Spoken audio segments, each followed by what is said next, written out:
All right. So today, I'm Peter Ajoku, and I'm with Katie Tutton, and today we're going to talk about fears and phobias. And we're going to say that we're from the mental health support team in East Sussex. So if you aren't aware of it, it's like this new government initiative that started from like 2017, and school and colleges have been identified as needing educational support in terms of mental health. And it's not to like replace the other support, but to like improve on it in terms of what is offered in school for young people. So this includes primary, secondary school, and some colleges as well. And the aim is that by 2023, we'll cover over 50% of the population of children and young people in East Sussex. Therefore, we'll be hoping to be able to support them and meet most of their needs as needed, as required.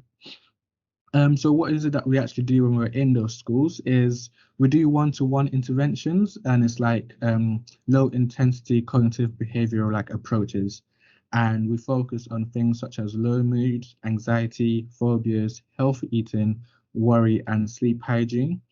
And we focus on those because they are the ones that young people kind of struggle with most of the time as they're growing up. And the idea of it is if you can work on them and teach them those strategies or have that intervention to support them at that early age, it reduces the risk of it lasting for longer and maybe turning into something else. We also offer psychoeducation workshops, which are similar to this, but also will be in person for all ages. So this is where we give more information about those topics that we've talked about. And we offer training for school staff on mental health and emotional well-being topics. So this is to kind of sharing the knowledge that we have so staff members can be better equipped at working with and supporting the students that have those kind of difficulties that they have. And then obviously enabling children to get the right support. So while working with them, if at some point we realize that, oh, we're not the right person to support that young person, then we'll be able to refer them to other services as well. And of course, we always love to involve the parents and carers because they will be the ones that will be at home and also on the weekends kind of supporting the young children. So any work that we do, parents and carers are always involved so they can continue that support and intervention that we kind of provide. So what we're going to talk about today is we're going to talk about what fears and phobias are and how you might recognize it in children and young people. Obviously, it will be different for a primary school kid and how it will look like for secondary school kid. And we're going to talk more about phobias and like the fears that have, what parents can do in terms of supporting it and what it might look like in terms of the behavior cycle, we'll call it, which is what happens at the start and the end and why it might repeat itself, and then different strategies basically to support children with the phobias. So for this, I believe Katie is going to talk now about what some of the common fears and phobias that might be there in children. Hi, everybody. Yes, so there's quite a long list of different phobias. As you can see on the slide, that we've put the most common ones. I'm not going to try pronouncing them all, maybe apart from claustrophobia, which we talk about quite often. But yeah, these range from fear of dogs, fear of spiders, snakes, confined places, going to the dentist. You know, for some people, it could be fear of flying. So these phobias really can affect different areas of a child's life. So the question is, you know, who is the expert on these children? Well, you obviously know your children a lot better than anyone else. But we've got the training in mental health and support, and we do support children on a daily basis. But we're not standing in front of you professing to be experts or indeed perfect parents. You know your children, and in fact, they are the experts on themselves. So what we're going to offer you today is an invitation to think and hopefully go away with an understanding of what phobias are, how these phobias actually develop, and how they are maintained. We hope that you will understand a little bit better about how you might support your child if they happen to have a phobia or a fear, and would also like to sort of show you the different ways that you can get support, because obviously that's very important. So first of all, you know, what is anxiety? Anxiety is talked about a lot nowadays. So it's a normal evolutionary response to danger. We all feel anxiety at different times. It's triggered by a small part of the brain called the amygdala, excuse me. It screens everything we see, touch, hear, taste, and smell for threat. A bit like traveller baggage, you know, when you're going through airport security. So this part of our brain has been active for thousands of years and would have helped keep our Stone Age ancestors alive. However, now, the thing is, it's not developed the ability to tell us when we really are in danger. Sometimes it thinks we're in danger, but in fact, it's acting like an oversensitive smoke detector. So when our brain detects there's a threat, it sounds an alarm, and that's when we experience anxiety.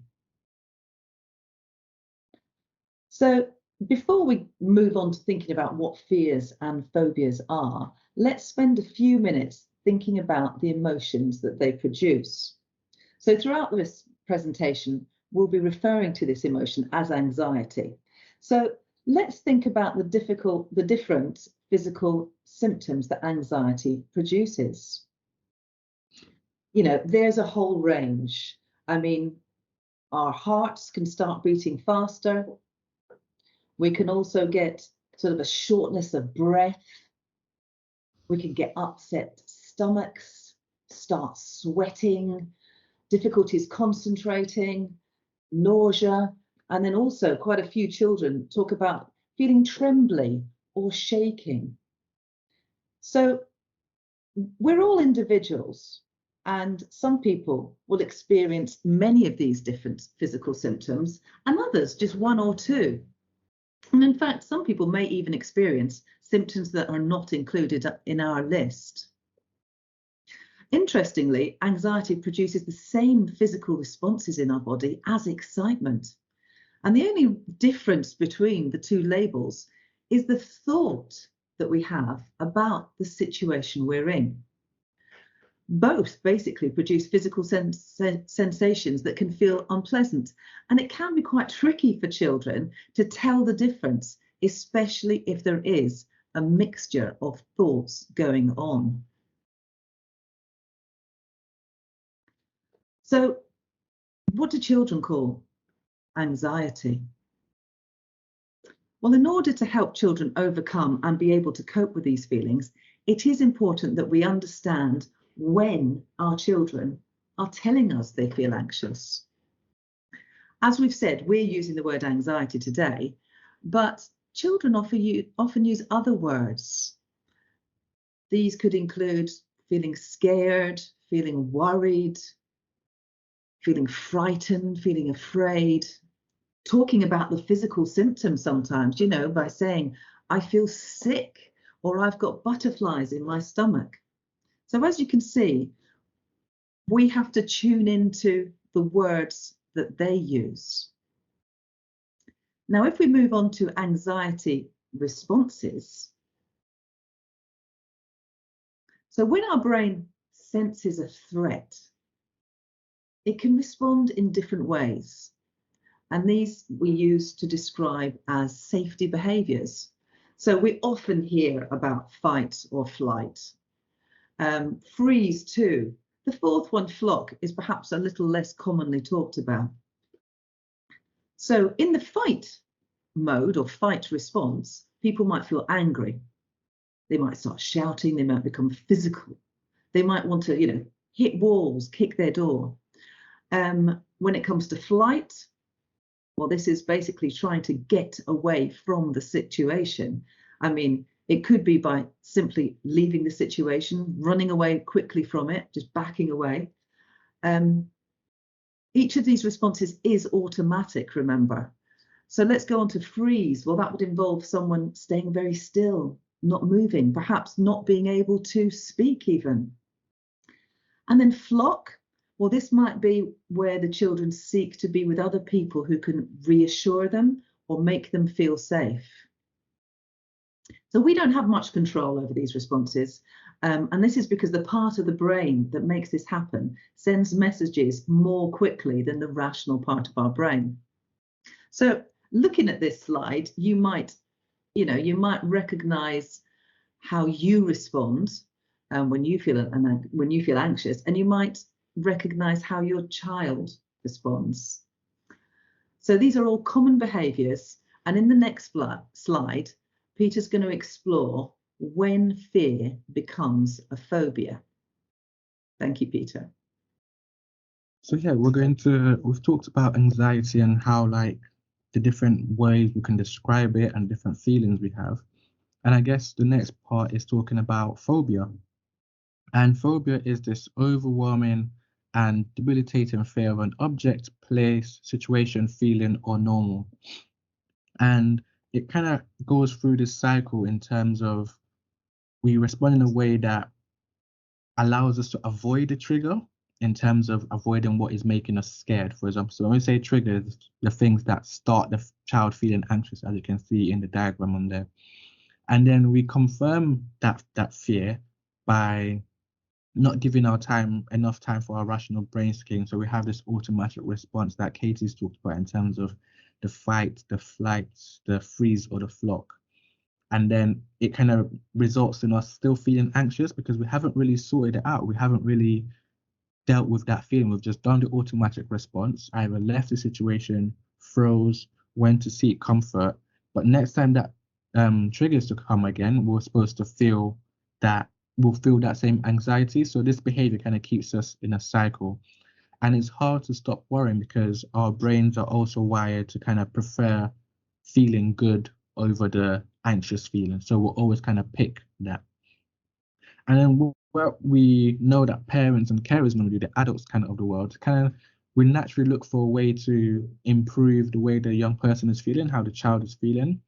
And it's very common for adults to do things that reduce this feeling of anxiety. So for example, it might be, just taking them away from the situation, cuddling them, reassuring them, and that helps the young person kind of escape from that behavior when they have that automatic behavior. However, what it does do is that it still results in the child feeling anxious because it might have like a confirmation, for example, of, oh, that thing is really needing to be scared of because the adult in my life, the parent or carer, has actually taken me away from that because they know it's dangerous. So over time, they start to learn that, oh, that's something that I need to be scared of. And it's similar in terms of this example here, and we're going to use like a more concrete example so you can see how it might work. So we have a common one in terms of children that are scared of dogs. So you have a dog will see a child will see a dog at the park and will feel the feeling of being anxious. And their behavior is to go straight to the parent and start crying and screaming. So I guess that's like the flight response and the flock response in that same sense of, oh, I'm really worried about something and I'm going to do the behavior that's going to make me feel better. And in the end, because they're next to the adult, they feel less anxious. So the anxiety response has kicked in, they've run to the adult crying and screaming, and the adult is there to help them. And what normally happens is the adult seeing the child in distress might also make them feel embarrassed or they might feel distressed themselves. And then they'll do the comforting behavior by reassuring the young person and leaving the park. And as I said before, why it reinforces it is because after leaving the park, the child did not get the opportunity to confirm if the dog was scary or not. If the dog could actually jump over the fence, for example, if the dog was like a threat or wasn't on a leash, so they never got that chance to confirm it. Whereas if they had, then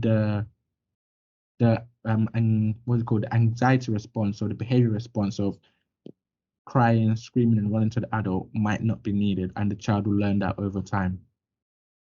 So, in terms, if we were to look at it from kind of start to finish, how it works is we're in a situation, for example, the dog at the park. Our brain senses that threat that Katie talked about in terms of, oh, there's something that's happening right now that is making us be scared.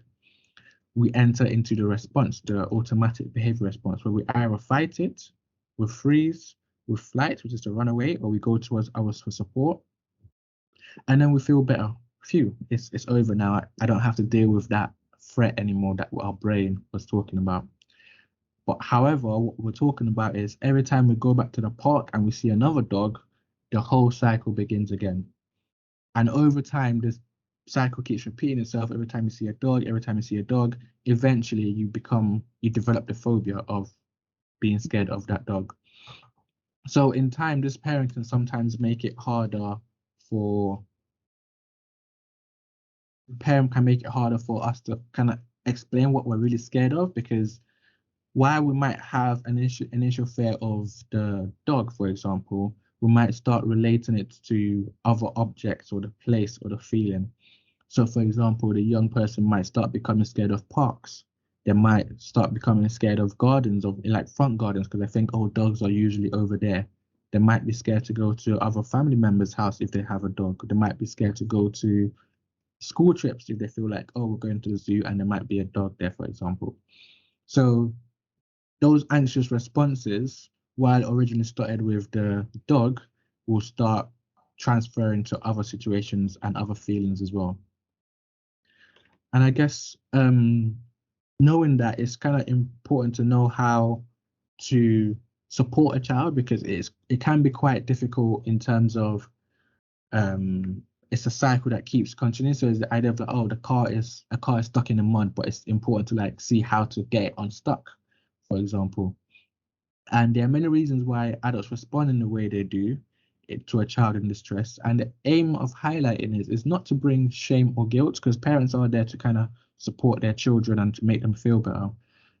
It's just that, for example, at that moment, we're just stuck at the moment, and it's better to like help them understand why it's happening and then how to move forward. So in the next few slides, we're going to consider how an adult, a parent or carer, might support a child, so they're not kind of contributing to that maintenance of the cycle where they might remove the young person from the situation or reinforce it. And by doing so, we're not telling anyone that might be watching this that they're doing anything wrong and they should be acting in a different way. Instead, we just invite you to think about what you've heard and consider if it is relevant to your situation and what you can do to kind of support the young person that you're with. And the first way we kind of thought about it is that it can be helpful for caregivers to talk to the young person about their phobia so they can understand why the child is reacting that way. So we've got the examples of, oh, you seem to be scared right now. What is it that is making you scared? This way you're able to understand why the young person, oh, if the young person says, oh, I'm scared of that dog, for example, then you know, oh, it's the dog that's the issue. If the young person says, oh, I'm worried that I'm worried about the park because there's a dog there and I feel like it's going to hurt me, then you can kind of follow up, oh, if you think that, I can see why you might feel scared. And then what do you think will happen if? So it's better than saying things such as, oh, why are you feeling frightened? Because it might be difficult for young children to explain why, because as we said, it's an automatic response. They might not know what is making them scared or and why they're feeling frightened or why they're behaving in the way they are. So this can kind of limit the frustration if you were to kind of try to understand what is going on for them. And it's also helpful for the adult to remember the aim is to understand and not judge or console. So the idea of, I don't know why you're being scared of that. That's nothing to be worried about. That's such a small dog. That might not be as helpful as saying things such as, oh, I understand why you might be scared about it. Okay, let's think about what might happen if this does happen, or what else we can do to kind of support you. And whilst the phobia might not make sense to the adult, understanding the child's response can help you as an adult or the parent or carer to support the children. And we've got this idea of like, what type of response would you prefer? So as we saw in the dog phobia example, the adult felt distressed and embarrassed, so kind of left the park with the child. So when dealing with an anxious child, take a moment and kind of notice your own emotions. And if you're anxious as an adult, for example, what type of response would you prefer? I'm most certain that in most of us, it might be that you notice that you're feeling anxious and you're happy to leave the situation too. And that's perfectly fine if that's also a situation that means that you've realized that, oh, you've got difficulties in terms of dealing with that situation. So it might be better to seek support for your own anxieties as well. But for most adults, we kind of have this understanding that we also like to be understood in terms of what's going on for us, and also to have that support in terms of, so we've got the pictures of hand holding here, where they're kind of helping us and supporting us through working through that. And that's the type of response that young people would also prefer as well. And I guess the next bit here is this still my bit, Katie, or is this your bit? No, this is still you. This is still me. You. Yeah. So yeah, the next bit is kind of small steps and praise. So fears and phobias can be irrational in terms of like they might not be real, or they might not make sense to other people, but it is a feeling that and response that they've developed over time. So when the child does approach something that scares them, model bravery as a parent and carer, and praise their small steps and efforts. So for example, if they had developed that fear of the park from the dogs, by them walking to the gates of the park, oh, that's a really great step. I'm glad that you've made it so far. I know that you were really worried about it. I know you're really scared about it, but so far we've made it to the park, and that's really great. If they were able to, for another example, we've talked about children, young people being worried about the dentist. So if they're able to sit in the chair of the dentist, for example, oh, that's really great. You've made it so far. They don't manage to get their teeth checked, for example, but it's the step that they've made, and that will get them to kind of reduce those automatic responses that might have come straight from the start by just being in the seat from the start. So, for example, you went and sat in the dentist chair even though you were feeling nervous. And again, we've kind of talked about the differences between anxiety, feeling anxious and excited, and how it's a bit different. And it's that same response as well. So we've talked about a dog is going to bite me if I go to the park. I get to have fun with my friends. For a young person, primary or secondary, these responses can be similar, and they produce the same like bodily responses in terms of how fear might be as well. So it's important to kind of have that understanding with a young person to kind of encourage them to focus on what might be exciting or fearful about the situation. And this might be difficult at the time, but as the more you kind of get them to explore that and talk about it and show that understanding, they'll be able to differentiate between if they're feeling excited at the moment or if they're feeling worried. And now kind of Katie's going to go into like the kind of supports for young people with kind of fears and phobias. Hello again. Yeah, so hopefully you'll all have a much greater understanding now of, what a phobia is and what that looks like in your child. So if you feel that your child would benefit from either group or individual support from our practitioners, we'd suggest that you speak to someone at school. I know there's a slide later that Peter's going to go through with all the different people that you might actually contact at school, because there can be quite a lot of different ones depending on whether it's a primary school or secondary school, and indeed different types of schools. But anyway, yeah, getting a referral to us, the mental health support team, can be a very good way to take things forward. There's a book that we use and we find is very helpful, and we would recommend, in fact, to all parents. So it's a book by Kathy Cresswell and Lucy Willits, called Overcoming Your Child's Fears and Worries. So essentially this is self-help, but I think it will really give you an idea of what you can do as a parent, and also what your child goes through as a child when they have these fears and worries. Let's not forget the GP. I mean, if your child is really struggling, we would also encourage you to speak with your GP. A very important thing, I suppose, also is working out, when to seek further help. Trust your own instincts as a parent, definitely. But sort of clues with children can be things like, changes in mood or changes in activity levels. Suddenly they're not wanting to do things that they did before. Sometimes, so they'll stop these routine events in their life. They might lose enthusiasm for them, or they might find excuses not to go to them. Another thing is when difficulties start lasting for, not just a couple of days, but it could be a week. It could then go on to a couple of weeks, a month. And this is definitely a time to react. Some children might ask for help directly, others might not. Yeah, I would pay attention to any notice, or when you notice there are any changes in weight gain, weight loss. Is your child eating in a different way?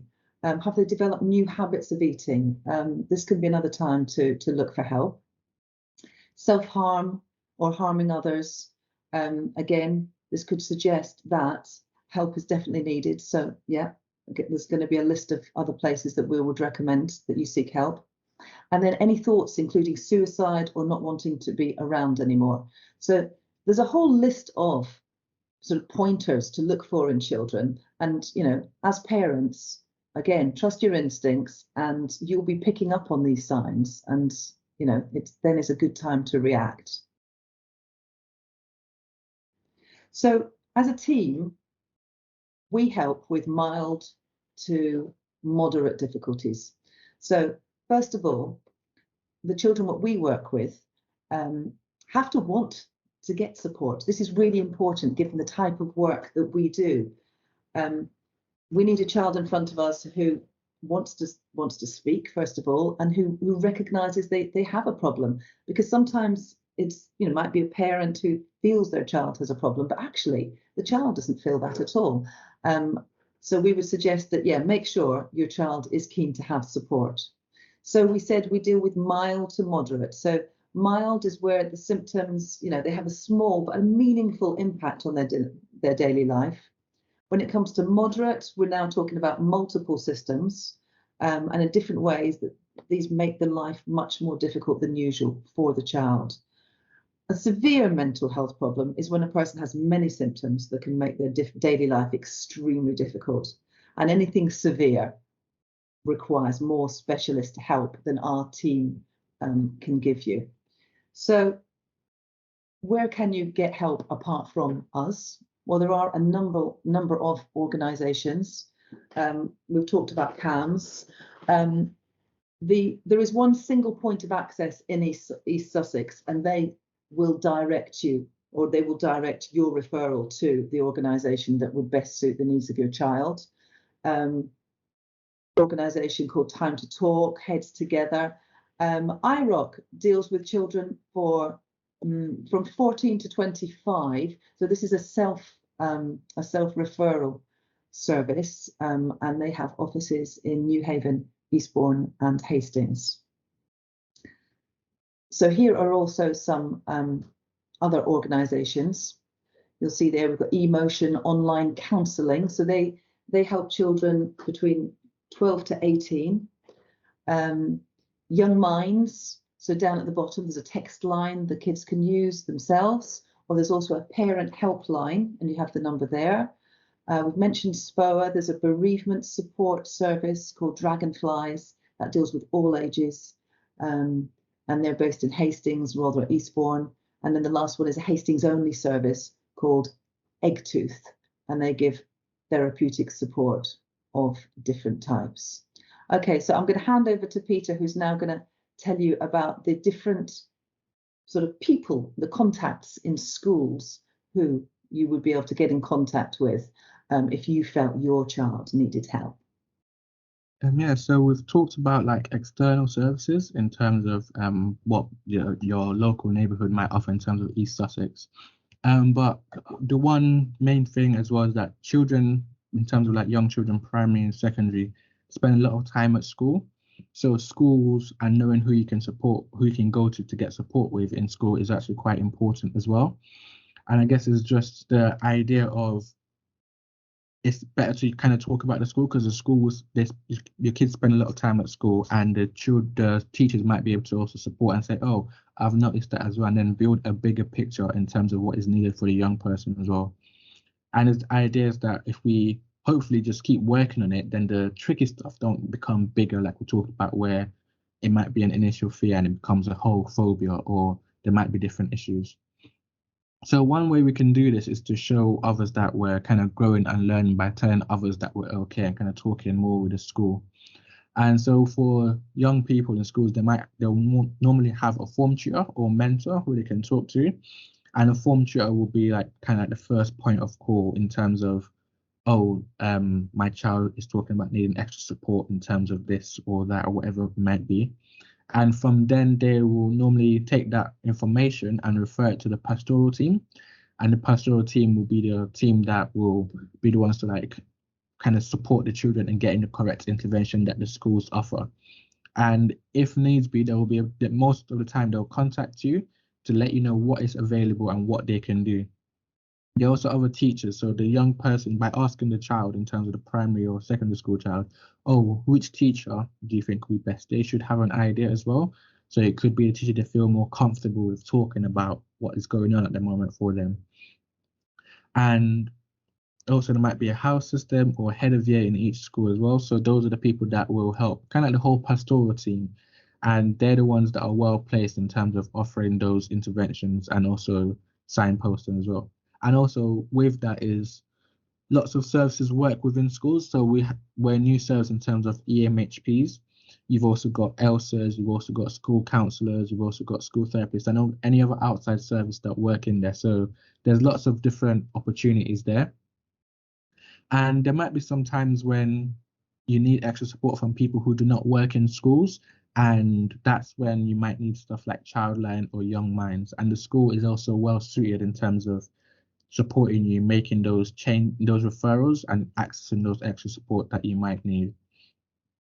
And earlier on, we talked about support for yourself as well, in terms of if you're finding it difficult or you're realizing that with this kind of information that we've talked about in this presentation, that you might need support for some of the fears or phobias that you might have, then yeah, of course, talk to your GP about it, talk to your health in mind about it as well. And kind of there's this idea of kind of facing your fears that we talk about, which is like a book, which is a link in the presentation as well. And it's where you can help yourself in terms of sorting out that difficulty that you might have, so you can best support the young person that you live with in terms of being that parent and carer, that supporting network that they have around them. So thank you for listening to our presentation on fears and phobias. We hope you've gained an understanding of what the fears and phobias are, how it might be presented in the young person in terms of their behaviors and responses, how it forms, so you can see kind of understand a bit more of how it can form and maybe kind of how you're supporting its formation and how you can stop that formation in as it's going through. And then also what it might look like for the young person, the words they might use as well. And lastly, the support networks that are available to you as well. So that's thank you from me for listening, and And thank you for me. thank you very much.